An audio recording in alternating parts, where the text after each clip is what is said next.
안녕하세요. 김대영의 혈액사랑 이대서울병원 혈액종양내과 김대영 교수입니다. 오늘은 앞서 말씀드렸던 동종조혈모세포 이식의 기증자의 종류 그리고 기증자의 선정에 관련된 이 동종적합항원이라는 개념을 가지고 이제 그 맞는 기증자를 찾았을 때에 그 중에서 어떤 기증자가 조금 더 결과가 좋을까에 대한 개념에 대해서 설명을 드리겠습니다. 사실 오늘 설명드리는 내용은 굉장히 어려운 내용입니다. 우리 혈액 질환을 전공하는 의사들도 이 기증자를 선정하는 과정이 굉장히 어렵습니다. 그리고 이 과정에는 꼭 의학적인 부분이 아니라 사회적인 여러 가지 요소들이 작용을 합니다.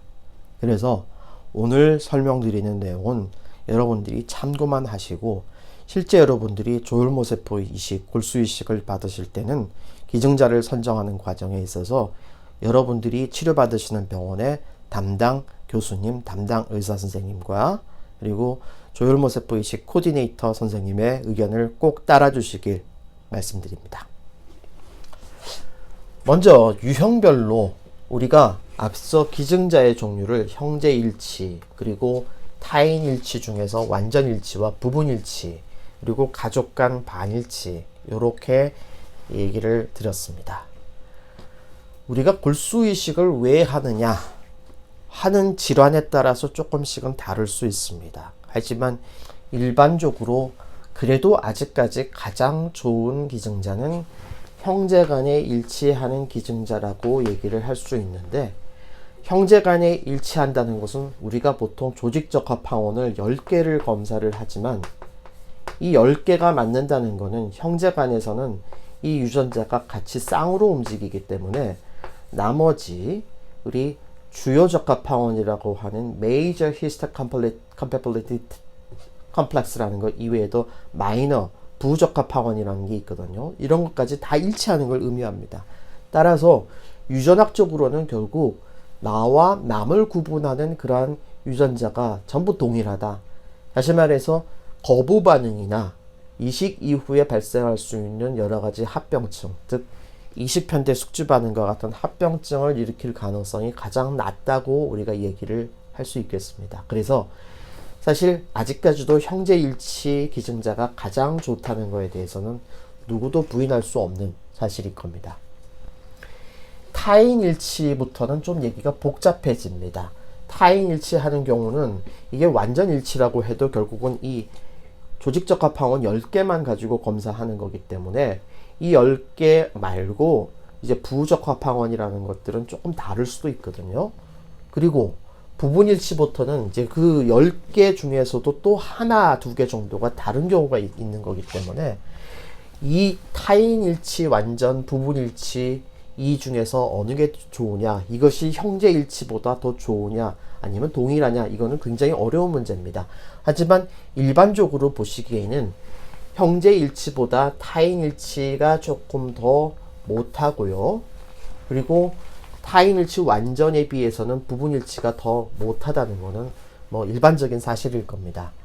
결국 골수이식을 할 때에 우리가 어떤 기증자를 정하느냐, 어떤 치료법을 사용하느냐의 그 이유 중에 가장 큰 것은 타인일치하는 사람을 사용을 했을 때 그 이식의 결과, 치료 성적 이런 것들이 형제일치와 거의 따라갈 수 있느냐 없느냐를 우리가 보는 거지, 형제일치와 완전히 동일할 수는 없고 결국 형제일치가 가장 좋지만 그래도 우리가 타인일치도 쓸만하다, 이렇게 이해하시면 되겠습니다. 가족 간 반일치부터는 얘기가 더 복잡해집니다. 가족 간 반일치는 결국 반만 맞는 건데, 근데 반만 맞는데 결국은 조직적합항원 중에서 부적합항원 마이너는 또 이쪽은 맞아요. 반은 맞습니다. 그래서 타인일치는 주적합항원 메이저는 전부 다 일치하지만은 마이너는 전부 다 또 다를 수가 있거든요. 거기에 비해서 가족 반일치는 마이너는 그래도 반 정도로 다 일치를 하는 겁니다. 그래서 역시 가족 간 반일치도 아직까지는 형제일치를 따라가지는 못합니다. 하지만 가족 간 반일치가 타인 완전 일치와 거의 동일할 것이냐 아니면은 이거보다 더 못할 것이냐, 또는 만약 타인 부분일치자하고 가족 간 반일치 중에서는 어느 쪽을 선택할 것이냐는 아직까지도 숙제가 많은 부분입니다. 결국 이러한 여러 종류의 기증자 중에서 내가 어떤 기증자를 선택을 할지는 여러분들이 충분히 상담을 하시고 여러 가지를 고민을 해서 담당 의사 선생님, 담당 교수님의 결정을 따르시는 것이 가장 중요하다고 하겠습니다. 특히 이 형제일치가 가장 좋다고는 하지만 형제일치를 찾을 수 있는 확률이 또 높지 않고, 만약에 형제일치를 찾았다고 하더라도 그 형제분이 건강상의 문제가 있거나 너무 연세가 많으시거나 또는 여러 가지 이유 때문에 기증을 망설이고 계신다. 이럴 때는 굳이 형제일치를 고집을 하실 필요는 없습니다. 사실 형제일치를 하는 경우라 하더라도 기증자의 마음이 더 중요한 거기 때문에, 기증자가 만약 기증을 꺼리고 계신다면은, 또는 기증을 할 수 없는 다른 의학적인 사유가 있다면은, 이때는 타인일치자를 구하는 것도 좋은 방법이고요. 타인일치는 상대적으로 찾을 수 있는 확률이 더 높고, 또 타인일치 기증자 중에서도 여러 가지 요인들이 많습니다. 이분들이 이제 골수이식을 하는 날짜에 맞춰서 본인이 시간을 낼 수 있는지, 또 막상 골수이식을 동의를 했다고는 하지만은 연락이 가서 골수이식 기증을 해달라고 하면은 또 마음이 바뀔 수도 있어요. 그래서 그런 여러 가지 상황들을 고민을 하셔야 되고, 이 기증자 선정 과정에 대한 여러 가지 다른 복잡한 요인들은 다음 편에서 또 한번 설명을 드리겠습니다. 만약에 여러분들이 이런 형제일치나 타인일치 중에서 굉장히 많은 기증자 대상이 있다. 행복한 일이죠. 이 중에서 누구를 선정을 해야 될 거냐. 이럴 때는 우리가 보는 요인들이 상당히 많은데, 주로 많이 보이는 요인들이 한 요 세 가지 정도 됩니다. 첫째는 이제 혈액형, 두 번째 성별, 체중 이외에 의학적인 여러 가지 상황들을 따지게 됩니다. 혈액형은 사실 중요하지는 않습니다. 혈액형은 우리가 A형 혈액형 환자가 B형한테서 골수이식을 받을 수도 있습니다. 또 우리가 절대 안 된다고 하는, 보통 수혈상에서 안 된다고 하는 거를 이제 완전히 안 되는 그런 경우가 있거든요. 예를 들어 우리 A형이 B형한테서 수혈을 받는 거는 여러분 일반적으로는 안 된다고 생각하시죠. 하지만 골수이식은 이게 가능합니다.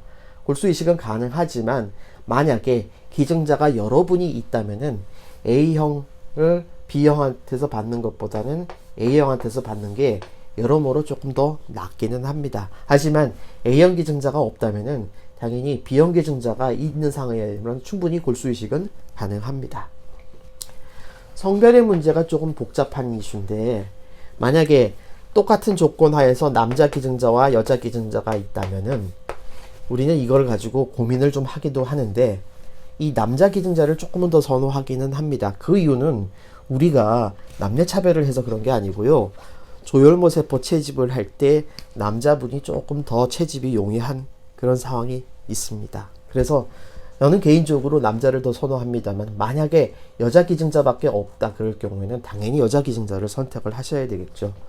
그리고 여자분이 남자한테서 받을 경우, 또는 남자분이 여자한테서 받을 경우는 나중에 성염색체가 혈액 검사를 하면은 이제 바뀝니다.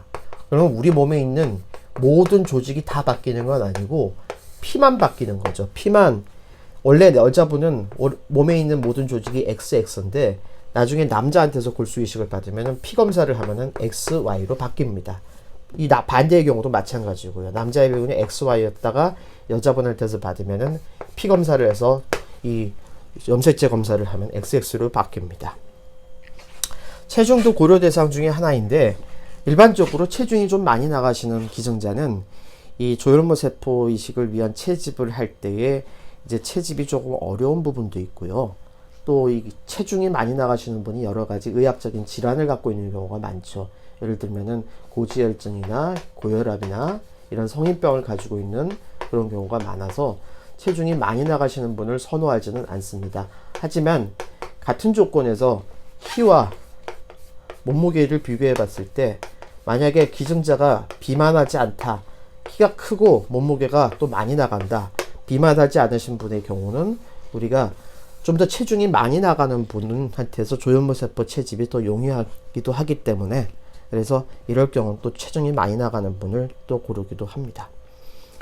세포 채집법에 대해서는 과거에는 전부 다 골수에서 채집을 했었어요. 골수에서 채집을 할 경우는 대개 기증자가 전신마취나 척추마취를 하고 이제 엉덩이 뼈에서 골수를 채취를 하는데, 그 과정 자체가 굉장히 힘듭니다. 보통 150번에서 200번 정도 바늘을 찔러서 골수를 뽑아내야 되고요. 그러다가 1990년대부터 등장하기 시작을 해서 이제 2000년대부터는 거의 상용화가 된 게 말초에서 이제 뽑는 방식인데, 이 말초에서 뽑은 조혈모세포 이식, 즉 팔에 있는 혈관을 통해서 뽑는 방식이 골수에서 뽑은 거와 거의 차이가 없고 이식한 결과도 별 차이가 없다고 돼서, 최근에는 아주 특수한 경우를 제외하고서는 대부분 다 말초, 이 팔에 있는 혈관에서 뽑는 거를 다 하고 있습니다. 그리고 이제 종류라고 해서 결국은 제가 이제 얘기 안 한 부분 중에 하나가 제대혈인데, 사실 제대혈 이식은 여러 가지 장점이 있지만 제대혈 기증자를 찾는 게 쉽지도 않고, 또 제대혈 이식을 하는 과정에서 이 백혈구 혈소판이 생착돼서 올라가는 시간이 이 말초에서 조혈모세포를 뽑는 경우에 비해서 조금 더 깁니다. 보통 말초에서 조혈모세포를 뽑아서 회복되는 시간이 보통 3주 정도 걸리는데, 이제 이 제대혈을 뽑아서 제대혈을 이식을 하는 경우는 보통 6주에서 8주까지 걸리기 때문에, 이거는 뭐 담당 선생님이 여러 가지 고민을 하고 결정하실 문제입니다만은, 제대혈 이식에는 그런 특성이 있다는 것을 그냥 말씀드립니다. 정리하겠습니다. 종종 조혈모세포 이식에서 어떤 기증자가 좋은가는 문제는 굉장히 복잡한 문제인데, 이제 유형 면에서 보면은 형제 간에 일치하는 경우, 그 다음에 타인 일치하는 경우, 부분 일치하는 경우, 가족 간 반일치, 이 중에서 형제 일치가 사실은 가장 좋고요. 그리고 타인 일치, 가족 간 반일치를 고민을 할 때는 이제 여러 가지를 고민을 하셔야 되지만은, 어쨌든 이러한 형제 일치보다는 조금 못하긴 하나, 최근에는 타인 일치도 형제 일치와 거의 비슷한 결과를 얻을 수 있고, 가족 간 반일치도 그 결과가 많이 좋아졌다, 이렇게 이해하시면 되겠고, 혈액형이나 성별이나 체중을 고민하기도 한다. 만약에 기증자가 여러분이 있을 때는 그 중에서 가장 좋은 조건의 기증자를 고르기 위해서 이런 요인들을 고민하기도 하지만, 아주 복잡한 요인들이 있고, 또 이런 것들에 대해서는 사실 여러분들께서 담당 교수님, 담당 의사 선생님께 맡기는 것이 좋다고 생각합니다. 세포 채집법에서는 말초로 뽑는 방법과 골수에서 직접 뽑는 방법이 있는데, 최근에는 거의 말초를 선호한다. 그리고 제대혈 이식도 우리가 고려해 볼 만한 대상이다. 이렇게 정리할 수 있겠습니다. 오늘도 혈액질환으로 치료받으시는 저희 환우분들과 그 가족들의 건강과 행복을 기원합니다. 감사합니다.